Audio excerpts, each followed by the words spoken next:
Vamp kicked a smooth, water-worn stone across the lake surface.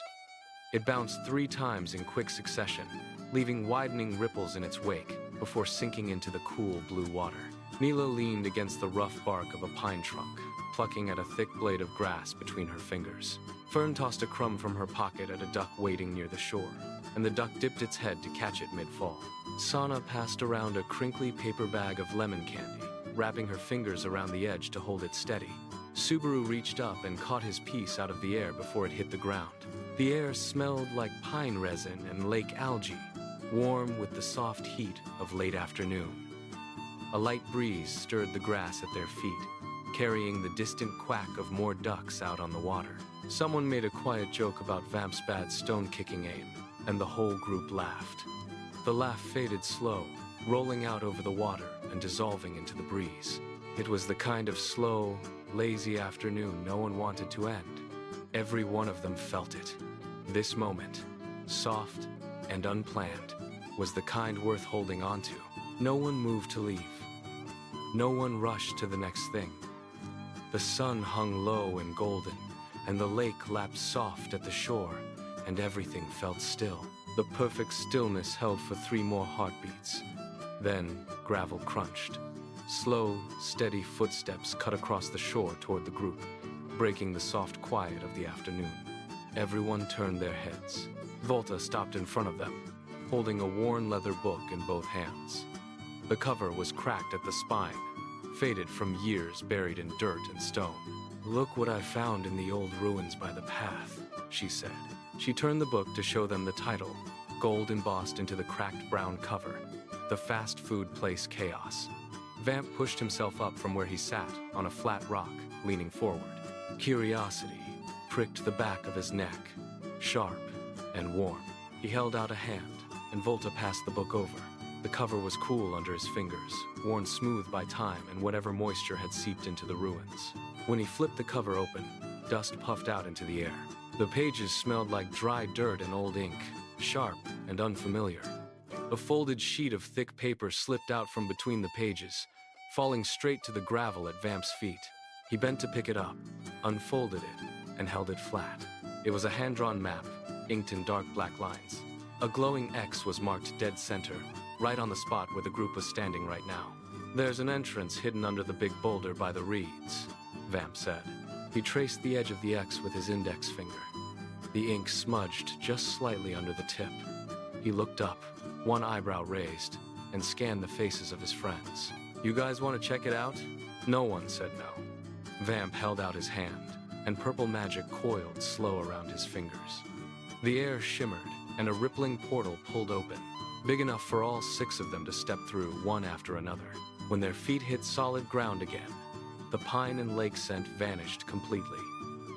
It was replaced by the thick, sour smell of burnt grease and spilled soda that had sat festering for weeks. They blinked, and their eyes adjusted to the dim electric light. They were standing inside a fast food restaurant, and the place was a wreck. Ketchup streaked the tiled walls in thick, uneven red smears. Crushed burger buns littered the space under broken, splintered tables. Frozen fries crunched under their boots when they stepped forward, and a broken milkshake machine gurgled sticky pink goop slow onto the counter. A soft, sharp clink echoed from behind the back of the counter. The whole group froze. Vamp pulled his magic tight to his hand, ready to blast whatever moved. A humanoid figure stepped out from around the edge of the counter. It was made entirely of a clear soda cup, with ice cubes for eyes and a paper crown folded around its top. A straw served as one arm, and it waved that arm slow toward the group. Its voice fizzed like carbonation when it spoke. "I'm Muggs. Follow me. We can talk in the back employee room." The group followed Muggs down a narrow, scuffed hallway. He pushed open a dented metal door, and they all sat around a sticky formica table that smelled like old sugar and coffee. Muggs leaned forward, and his voice dropped low, serious now. "He's building a giant grease bomb. If it goes off, the whole town will be covered in rotting food waste. We have to stop him before it's too late." The group grabbed the metal crowbars Muggs kept stacked behind the break room counter and headed straight for the basement. They pushed past stacks of empty fryer oil crates and found the heavy steel door Jake had locked shut. Subaru stepped back, set his shoulder, and drove it into the door twice. The frame shook, but the lock didn't give. Volta jammed the tip of her crowbar into the crack between the door and the frame, and Neela braced her weight against Volta's back to help pry. The lock snapped with a loud, sharp crack, and the door swung inward. Halfway down the first flight, the first monster attacked. It was a giant blob of melted cheese, oozing across the steps and grabbing at anyone's ankles it could reach. It pulled Fern's boot down, and she stumbled before Subaru caught her elbow. Vamp stepped forward and blasted it with a bolt of purple magic. The cheese hardened instantly into solid yellow rock. They stepped over it and kept moving.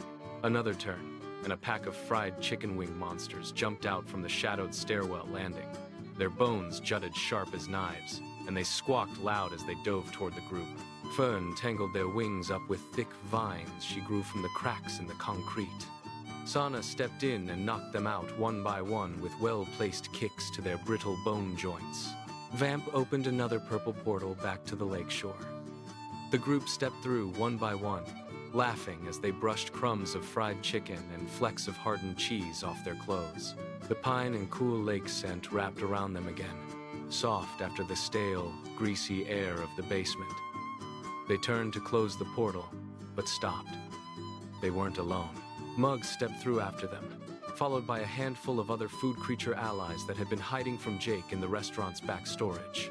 They all stood on the gravel shore, looking at the original group. Muggs's ice cube eyes glinted in the afternoon sun, and his voice fizzed with laughter when he spoke. "That was the most fun I've had in 3 weeks," he said. "Can we join your next adventure?" Vamp looked at his friends, one by one. Neela nodded. Sana grinned. Fern waved a hand in agreement. Subaru gave a sharp, approving nod. Vamp stepped forward, held out his hand, and shook Muggs's straw hand firmly. "Welcome to the crew," he said. The sun hung low over the lake, and the afternoon stretched out ahead of them, full of new possibilities.